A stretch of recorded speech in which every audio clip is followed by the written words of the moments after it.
हामी झापा जिल्लाको अर्जुनधारा नगरपालिका वडा नम्बर 1 स्थित हलुवागढ आइपुगेका छौँ।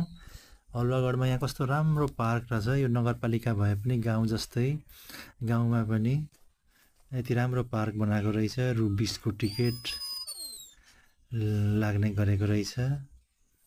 यो प्रवेशद्वार हो। प्रवेशद्वारबाट प्रवेश गरेपछि भित्र निकै रमाइलो पार्क। सिटीमा भएदेखि यसमा मान्छेको चाप हुने, टिकट दर पनि रु 100 भन्दा कम नहुने खालको देखिन्छ।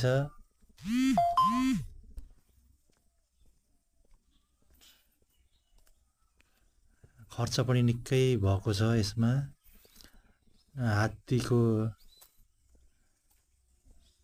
प्रतिमा बनाइएको छ शालिग, त्यसै गरी डाइनोसर छ।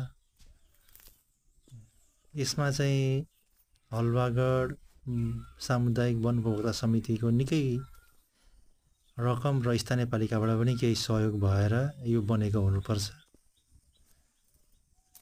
सहरमा भएदेखि आज शनिबारको दिन यहाँ चिम्पान्जीको पनि प्रतिमा रहेछ।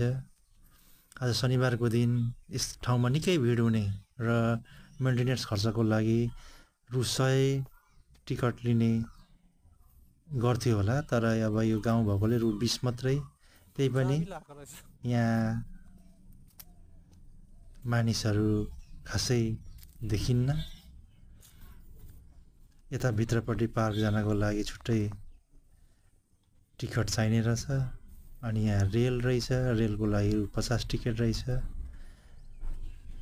खेल्ने कुराहरू बच्चालाई, ठुला मान्छेलाई पनि घुम्नको लागि, माइन्ड फ्रेस गर्नको लागि निकै रमाइलो पार्क यो झापा जिल्लाको अर्जुनधारा नगरपालिका वडा नम्बर 1 मा। तपाईहरु यता नजिकै हुनुहुन्छ भने समय मिलाएर एकचोटि भ्रमण गर्दा राम्रै हुन्छ। गर्न हुन अनुरोध गर्दछु।